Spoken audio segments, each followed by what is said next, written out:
Hi everyone, I hope you're all doing pretty good. I haven't done any new video in a very long while, mostly because I was too busy doing other work and I just didn't have time to make new music, and therefore there was no really any new content to talk about and to show you. But there's one thing I want to share with you today. So I recently bought this small tiny sound card by Gigaport ESI.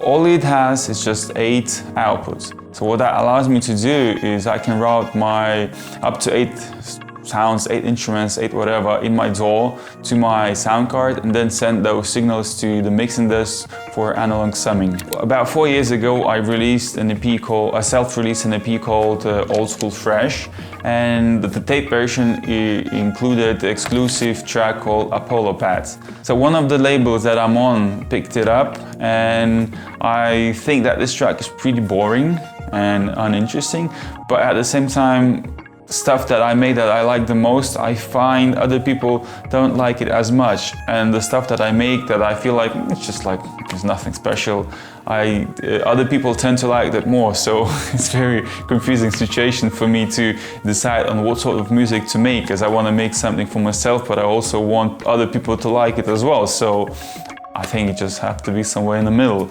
So I want to showcase how I remixed this track on my Soundcard mixing desk. To use the Soundcard properly, you just need to do a bit of routing inside of the software. In my case, I'm going to be using Reason, but every other software has their own workaround, but I mean, it's really easy to do that. So what I did, like I have 8 stems for the track, so each stem represents, the percussion, pads, couple of breaks, bass, and that kind of stuff. So what I do, I click tab, and I go on the back to the rack of my Reason, and I just send mono signals from each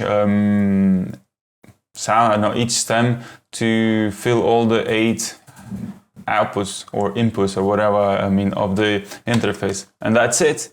And now all you have to do is just run them through the mixing desk, adjust EQs, volumes, and effects to the taste, and voila, you have a mix of both worlds, hardware and software. So I'm just gonna run the track for you to listen and enjoy, and then leave a comment if you think it's a cool track or it's a boring track. I mean, everything is welcomed, and hopefully see you in the next video.